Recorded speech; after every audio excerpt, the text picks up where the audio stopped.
राजा लूटाए राजा।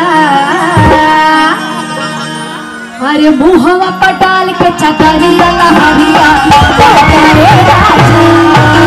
मुहवा पटाल के चकरिया लहरिया लूटाए राजा। लहरिया लूटाए राजा। लहरिया लूटाए राजा। मुहवा पटाल के चकरिया लहरिया लूटाए राजा। मुहवा पटाल के चकरिया लहरिया लूटाए राजा।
बाबा लोग कहते हैं कि मुहवा पटाल के चदरिया लहरिया लूटाए राजा।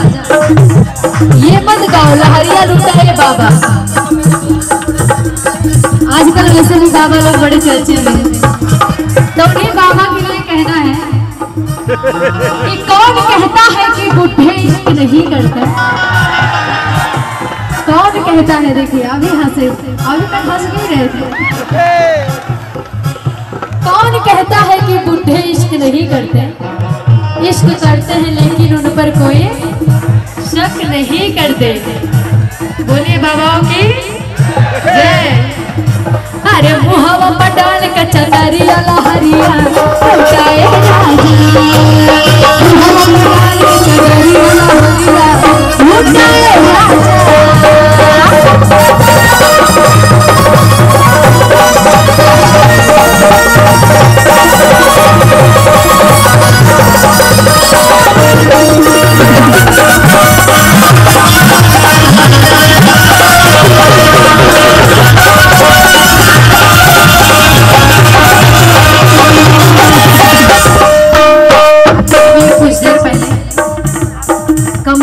यादव जी वाइस चेयरमैन पंजाब कांग्रेस प्रयासी सेल 1, उनकी तरफ से बहुत बहुत पुरस्कार आया था।